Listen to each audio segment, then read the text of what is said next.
Hey everybody, Scott here. It's the end of 2024, almost. Every year I like to go through my work of that year, see what genres I picked up, which ones I kind of left behind, if I stepped outside the box for the first time somewhere, how I did, maybe areas I could improve for next year, and just get a sense of what the year meant for me photographically. Obviously, this year's been a little bit different too, doing video for the first time.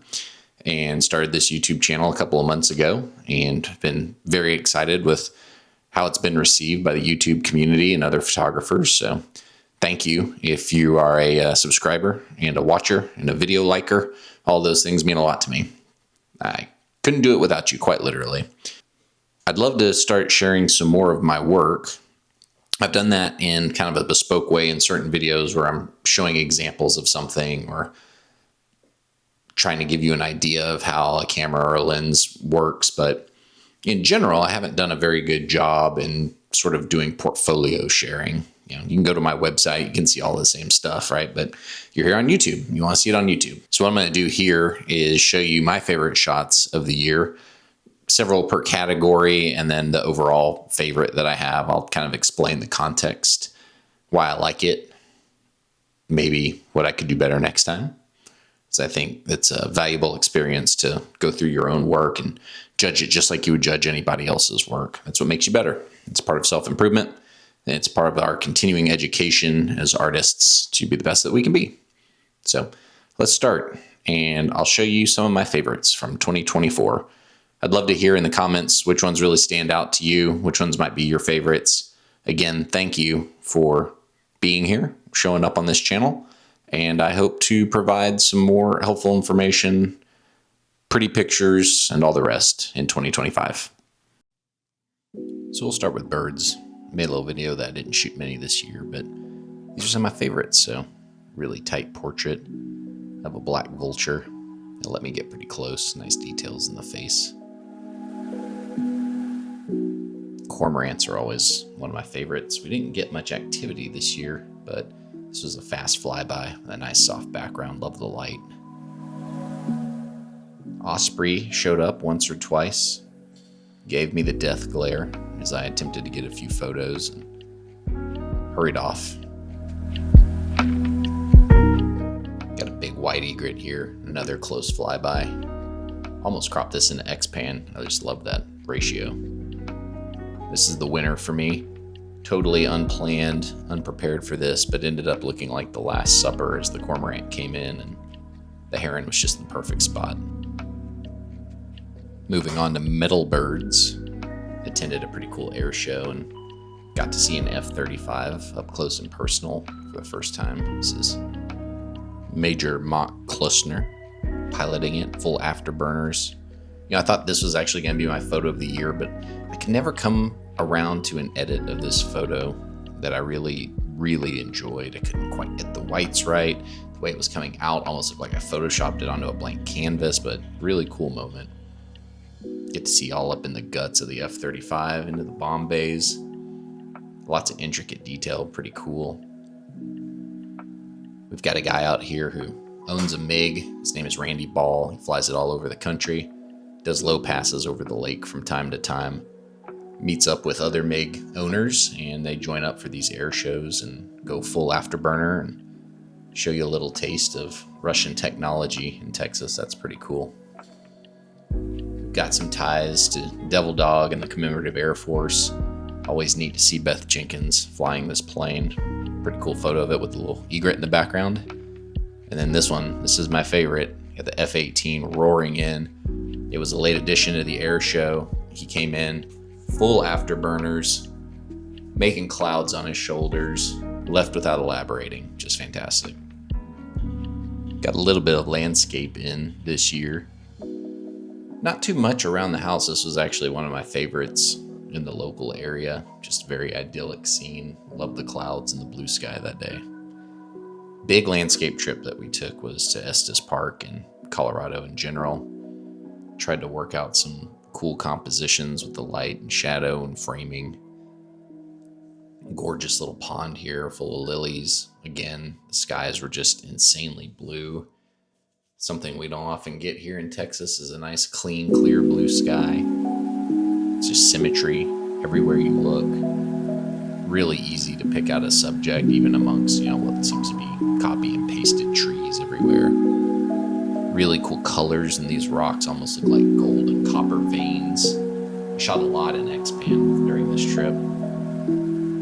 Long's Peak, nice little view of that. Took the cable car up to get to this view, and that was pretty neat in itself. Babbling Brook, shot in X-Pan. Not much to say on this one, just very peaceful, very calm. This is a rare mono landscape for me. Love all the leading lines, just taking you all over the frame. Great lighting. Again, just playing around in X-Pan, seeing the bend of the trees as they sort of made a natural frame for this photograph.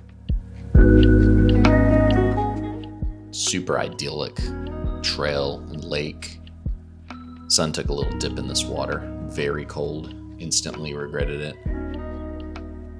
Again, another black and white, accentuating sort of that low-lying fog and haze up in the mountains. It's a little bit of a filmic render of that earlier lake, just seeing how I can push Fuji GFX files around.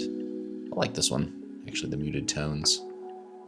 It's a little bit different crop of those interestingly veined and colored rocks. Some trees in the foreground, like that one a lot, but this one takes the cake for me. Just a perfect panoramic landscape of the Colorado wilderness. Just little tiny lakes, millions of trees, the peaks, the colors, the sky. It's got everything for me.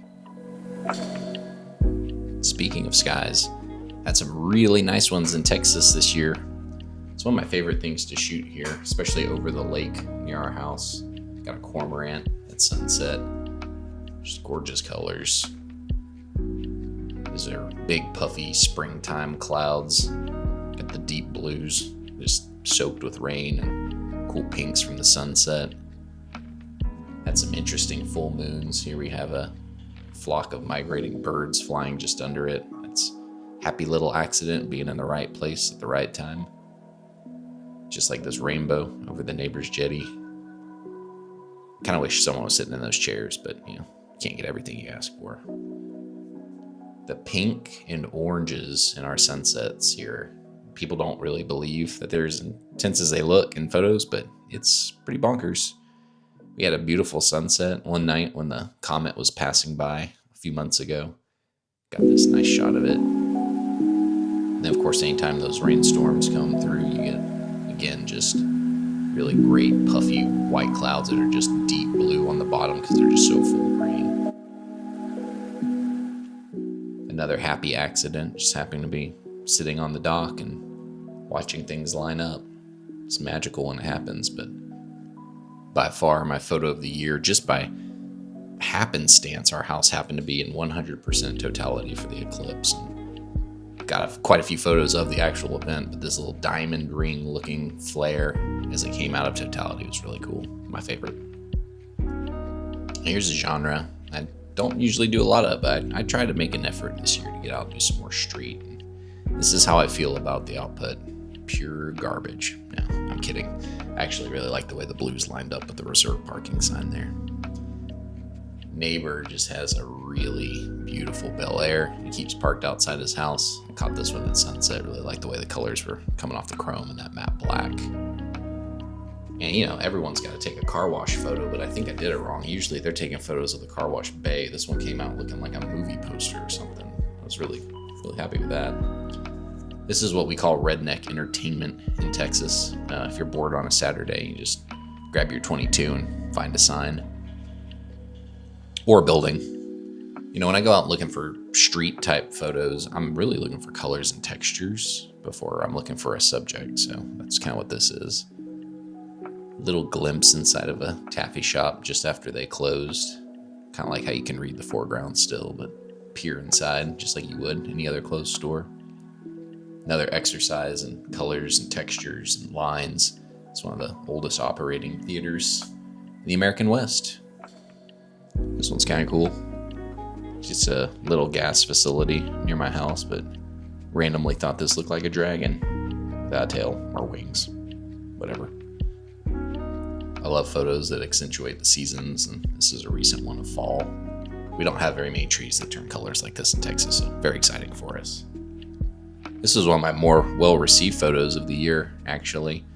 Kind of incredible how much people like this photo. I didn't see much in it when I was taking it, but the people have spoken. The thing that drew me to it was really the Psyduck Pokemon on the seat slowly phasing in. I thought that was pretty hilarious. And we had this fog storm. Fog storm? What would you call it? Fog rolled in, really dense fog one night. And so I took a point and shoot out, and the local high school tennis courts had this really eerie feeling. And it really reminded me of, kind of the 90s liminal spaces, some of the things that people are doing, sort of nostalgia core. And this last photo of the court, the lights shining through the mist, that green color, sort of like the green of the old tennis ball cans. Everything about this just screams like you're stuck here in a dream. You're in the 90s and you can't escape, and there's some foreboding force in the fog following and watching you. And then lastly, we have just one of my favorite personal subjects to take photos of, macro and flowers. Cool little ladybug on the tip of this one that hasn't bloomed quite yet. Got a little garden that really attracts these guys. This one was later in the season. These beetles had completely obliterated the petals and guts of this flower, and it was just literally hanging on by a thread. Looked like they were about to snap at any point. This bee just completely loaded up with pollen, just glowing yellow, just like the flower it's coming from. I thought that was pretty cool. These are lilies from the earlier lily pond in Rocky Mountains. Again, something we really don't have here. Those yellows and greens, just gorgeous. Close up of one of my nicer zinnias this year. Didn't get very many zinnias, kind of a dry year, but I thought that was a nice photo of one. A medium format photo of a zinnia, which is, very artsy, very cool. Probably my favorite actual macro photo of the year. This little skipper on a pretty well-sized zinnia, actually. He's loving it.